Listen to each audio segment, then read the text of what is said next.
Golconda jewels వారి కొత్త brand Purvi light weight లో హెవీ డిజైన్ ఈ నవంబర్ 1 కూకట్పల్లిలో గ్రాండ్ ఓపెనింగ్ వివరాలకు సంప్రదించండి. నమస్తే గురుగారు. శ్రీమాత్రే నమః. గురుగారు, కార్తీక పౌర్ణమి వస్తుంది కదా, అవును. చాలా విశేషమైన రోజు.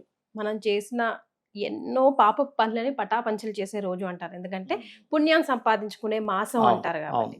సో ఈ కార్తీక మాసంలో మనం చేయాల్సిన విధి విధానాలు, పాటించవలసిన నియమాలు ఒకసారి గుర్తు చేద్దాం. తప్పకుండా అండి. ఫస్ట్ ఆఫ్ ఆల్ ఏంటంటే, ఇక్కడ కృత్తికా నక్షత్రం పౌర్ణమి రోజు వచ్చిన దాన్ని కార్తీక మాసంగా మనం గుర్తిస్తాం.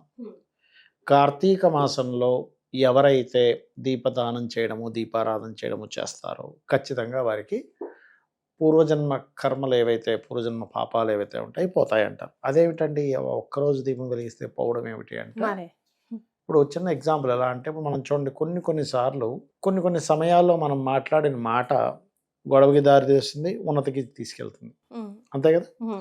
అలాగా మనం ఒక్కోసారి ఒక స్టెప్ లైఫ్లో, చిన్న స్టెప్, అది ఒక అద్భుతమైన దీనికి తీసుకెళ్తుంది. మనం ఇవాళ రేపు ఎందుకు చూడండి, ఇప్పుడు ఎవరో ఏదో వీడియో చేస్తారు, అది వైరల్ అయిపోద్ది, సడన్గా సూపర్ స్టార్ అయిపోతాడు రాత్రి ఓవర్ నైట్. మరి అంతకుముందు ఎన్నో వీడియోలు తీసుంటాడు, దాని తర్వాత ఎన్నో వీడియోలు తీసుంటాడు, కానీ అవ్వదు, ఎందుకంటే ఒక సమయం.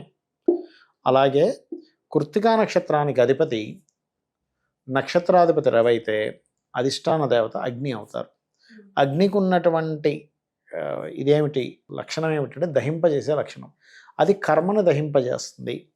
మనం పూర్వజన్మంలో ఏవేవైతే మనం తెలుసో తెలియకో అజ్ఞానంలో మనం ఏదైతే కర్మలు చేశామో ఆ యొక్క కర్మలను దహింపజేసేటువంటి లక్షణం దానికి ఉంటుంది.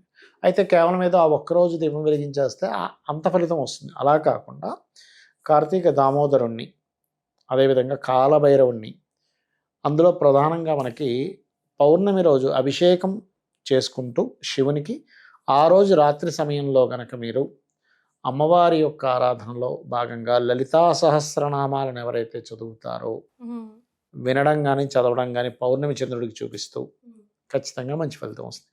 ఇప్పుడు వర్షాకాలం అండి, ఈ టైంలో మరి పౌర్ణమి చంద్రుడు కనబడకపోవచ్చు, బయట వర్షం పడవచ్చు. ఇప్పుడు పరిస్థితి ఏమిటి అంటే, మీరు మామూలుగా ఇంట్లో పెట్టుకొని కూడా లలితా సహస్రనామాలు చదువుకుంటే దాని ప్రభావం ఉంటుంది ఖచ్చితంగా, అందులో ఎటువంటి సందేహం లేదు.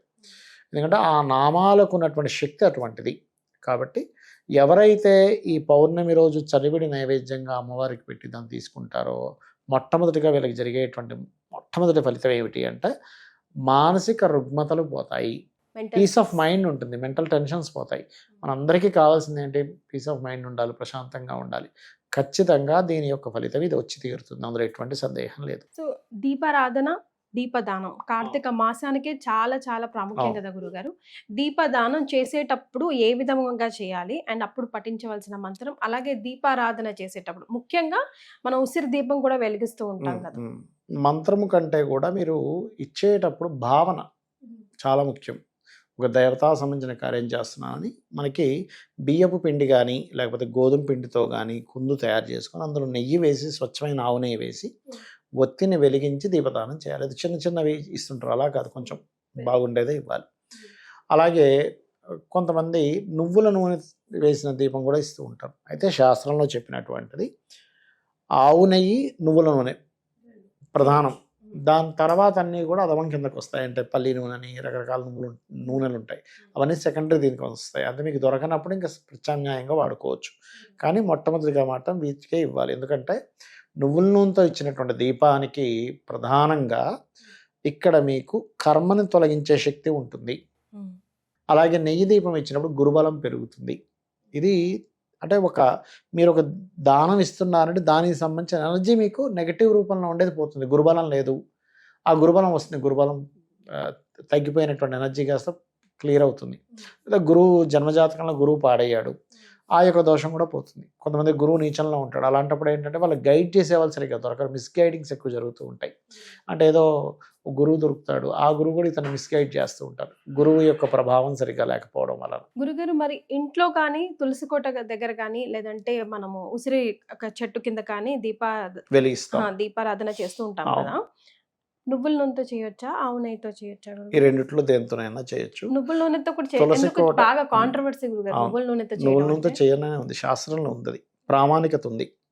మనకి నిర్ణయ సింధు, ధర్మ సింధు గ్రంథాల్లో ప్రామాణికత ఉంది. దానికి బయటే నువ్వుల నూనె యూజ్ చేయాలి అని అంటూ అదేం లేదండి. ఇంట్లో దీపారాధన, నిత్య దీపారాధన కూడా నువ్వుల నూనె వాడుకోవచ్చుగా, తప్పేం కాదు. అది ఖచ్చితంగా వాడచ్చు. ఎందుకంటే మీ కర్మకి ప్రతీక నువ్వులు, శనికి నువ్వులు, మీ కర్మ సంబంధించినటువంటివన్నీ కూడా దగ్ధం అవ్వడానికి నువ్వుల నూనెతో దీపం వెలిగిస్తున్నాం. సో కార్తీక పౌర్ణమి రోజు మనం ముఖ్యంగా చేయవలసింది దీపారాధన, దీపదానం చేయాలి. రకరకాలు ఉంటాయమ్మా. ఇప్పుడు కార్తీక మాసంలో నదీ స్నానం చేయాలని చెప్తారు.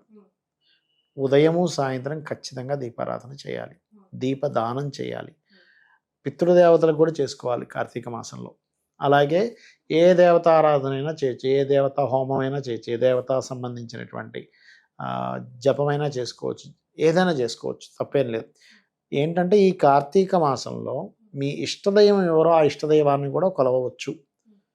ఒకే పరమాత్మ అన్ని రూపాల్లో ఉన్నాడనే దాన్ని మనం అర్థం చేసుకోవాలి. చాలా సంతోషం గురుగారు, ధన్యవాదాలు. శ్రీమాత్రే నమః.